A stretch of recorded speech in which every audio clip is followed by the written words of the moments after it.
Everyone, जैसा कि आप सभी जानते हैं, इससे पहले वाली वीडियो में हमने पढ़ी थी SN1 और SN2 रिएक्शन और उसका मैकेनिज्म। आई होप कि आपको वो समझ आया होगा। तो आज हम पढ़ेंगे फैक्टर अफेक्टिंग SN1 और SN2 रिएक्शन। कौन कौन से ऐसे फैक्टर है जो SN1 और SN2 रिएक्शन को अफेक्ट करते हैं। तो सबसे पहले है nature of substrate, nature of leaving group, nature of nucleophile, nature of solvent. तो ये चार फैक्टर हम आज पढ़ेंगे। तो जैसे कि हमने देखा था SN2 रिएक्शन में बन रहा था एनायनिक कैरेक्टर आ रहा था और SN1 रिएक्शन में कार्बोकेटाइन बन रहा था। आज हम इसके फैक्टर देखेंगे कौन कौन से इसको अफेक्ट करते हैं। तो सबसे पहला फैक्टर है हमारा nature of substrate. Nature of substrate हम देखेंगे, इसको हम एक एग्जांपल लेके समझते हैं। सबसे पहले हम समझेंगे SN2। तो SN2 में देखेंगे हम सबसे ज्यादा, ये देखो इसके ऊपर एक CH3 लगा हुआ है, एक CH3 लगा है। इसमें ज्यादा भीड़ भाड़ होगी तो न्यूक्लियोफाइल अप्रोच मुश्किल से करेगा। इसमें थोड़ी कम भीड़ भाड़ है तो न्यूक्लियोफाइल ज्यादा जल्दी अप्रोच कर लेगा। इसमें और भी जल्दी अप्रोच कर लेगा न्यूक्लियोफाइल। और ये CHO ग्रुप इससे इलेक्ट्रॉन खींच रहा है तो इसकी स्टेबिलिटी को ये बढ़ा रहा है। तो इसमें क्या आएगा, इंक्रीजिंग ऑर्डर आएगा। इसी तरीके से हम देखेंगे SN1 रिएक्शन। SN1 रिएक्शन में हमने क्या देखा था, कार्बोकेटाइन बना था। तो कार्बोकेटाइन की स्टेबिलिटी से देखेंगे हम। तो सबसे पहले ये सिंपल हैलाइड ले लिया हमने, इससे ज्यादा इस पे CH3 ग्रुप है, इसको इलेक्ट्रॉन डोनेट कर रहा है तो कार्बोकेटाइन जो यहाँ पे बनेगा उसकी स्टेबिलिटी को ये बढ़ाएगा। फिर उसके बाद दो CH3 ग्रुप लगे हुए हैं, ये दोनों इसको इलेक्ट्रॉन देंगे, कार्बोकेटाइन जो बनेगा उसकी स्टेबिलिटी बढ़ेगी, इसमें और ज्यादा स्टेबिलिटी बढ़ेगी। और इसमें क्या है, इसमें OCH3 ग्रुप लगा हुआ है जो इसमें कार्बोकेटाइन जो बनेगा उसकी बैक बॉन्डिंग करवाएगा। तो सबसे ज्यादा रेट होएगा इसका, तो इंक्रीजिंग ऑर्डर आएगा इसमें। तो बच्चों दूसरा फैक्टर है नेचर ऑफ लिविंग ग्रुप। जैसा कि हम सभी जानते हैं, हमने पढ़ा SN1 SN2 दोनों रिएक्शंस में कार्बन लिविंग ग्रुप का जो बॉन्ड है वो ब्रेक करता है। तो जो रेट है वो डिपेंड करेगा लिविंग ग्रुप टेंडेंसी पे।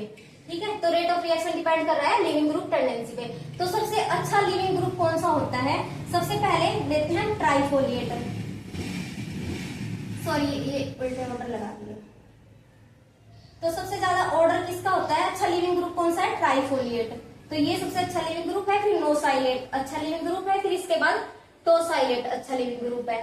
तो हम इनको याद कैसे रख सकते हैं, ट्राइफोलिएट, ये तो याद रह जाएगा हमें। इसमें NO2 लगा हुआ है तो नोसाइलेट, इस तरीके से याद कर लेंगे। इसमें CH3 लगा हुआ है तो ये 12 से बना हुआ है तो इस तरीके से टोसाइलेट, तो एसीटेट। और फिर दूसरा सबसे अच्छा लिविंग ग्रुप कौन सा होता है, फ्लोरीन। उससे ज्यादा अच्छा होता है क्लोरीन, क्लोरीन से अच्छा होता है ब्रोमीन, फिर आयोडीन। तो नेक्स्ट फैक्टर है हमारा नेचर ऑफ न्यूक्लियोफाइल। तो जैसा कि हमने देखा SN1 रिएक्शन में nucleophile is not involve in RDS। जब हम देखते हैं SN1 रिएक्शन में न्यूक्लियोफाइल इन्वॉल्व नहीं होता रेट ऑफ रिएक्शन में, तो इसलिए इसकी कंसंट्रेशन और इसकी स्ट्रेंथ डिपेंडिंग, ये इफेक्ट ही नहीं करेगा रेट ऑफ रिएक्शन को। तो हम इसमें SN1 रिएक्शन में वीक न्यूक्लियोफाइल यूज कर सकते हैं। लेकिन जब हम देखते हैं SN2 रिएक्शन में हमने क्या देखा था, एक तरफ से क्या है न्यूक्लियोफाइल अटैक कर रहा था, दूसरी तरफ से जो है वीक न्यूक्लियोफाइल लीव कर रहा था। तो कार्बन लिविंग ग्रुप इन्वॉल्व थे इसमें।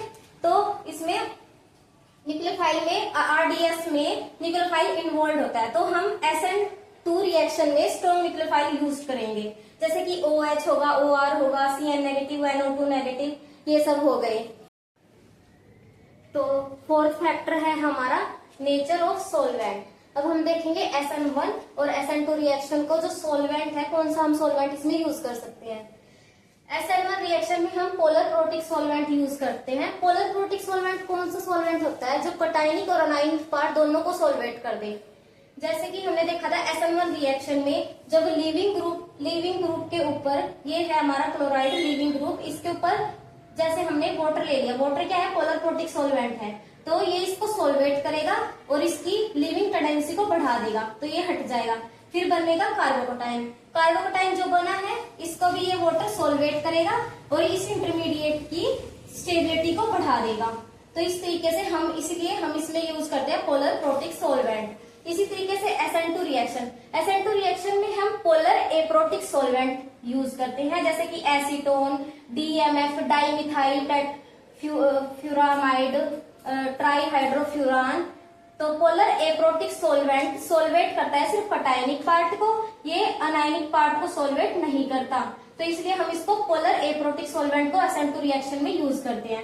अगर हमने इसमें पोलर प्रोटिक सोलवेंट यूज कर लिया तो क्या होगा उससे, तो जो न्यूक्लियोफाइल होता है उसको ये वाटर अप्रोच करेंगे और इसकी न्यूक्लियोफिलिसिटी को कम कर देंगे, तो इसलिए हम इसके अंदर SN2 रिएक्शन के अंदर पोलर प्रोटिक सोलवेंट यूज नहीं कर सकते, इसमें हम पोलर एप्रोटिक सोलवेंट यूज करते हैं।